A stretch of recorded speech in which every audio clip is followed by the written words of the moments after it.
गरम बहुत हो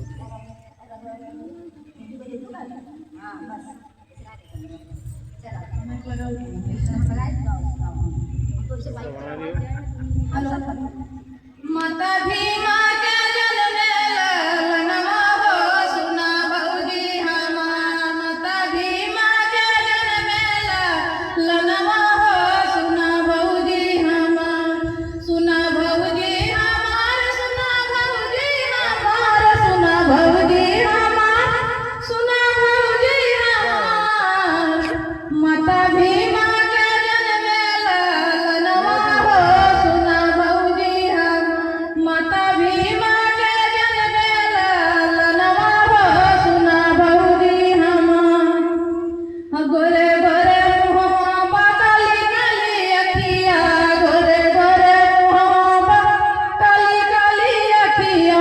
अरे कितना बखान करे सुंदर सूरतिया, कितना बखान करे सुंदर सूरतिया। अरे देखी ना जल जैसे चंदवा सूरजवा हो सुना भौजी हमार। अरे देखी ना जल जैसे चंदवा सूरजवा हो सुना भौजी हमार। माता भीमा के जन्मे ललनवा हो सुना भौजी हमार।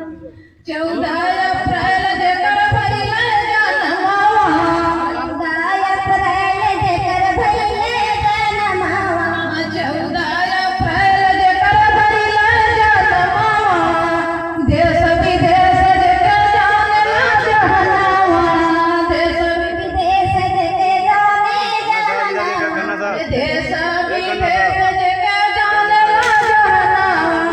लिख देला संविधानवा हो सुना भौजी हमार। लिख देला संविधानवा हो सुना भौजी हमार। माता भीमा के जन्मे ललनवा हो सुना भौजी भाई हमार। जरा है हमारे जो है पानी पिला रहे हैं धन्यवाद।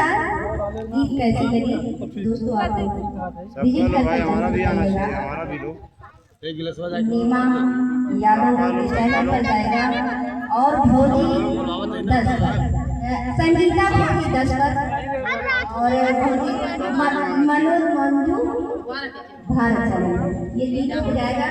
और दोस्तों आप लोग जैसे कि हमें भी जा रहे हैं, मैं भी अपना यूट्यूब चैनल चलाती हूँ अनीता मल्होत्रा के नाम से। तो दोस्तों अनीता मल्होत्रा सर्च कीजिएगा, देखिएगा मैं उसमें क्या करता हूँ। मुझे गीत तो आती नहीं है, बस ऐसे ही आप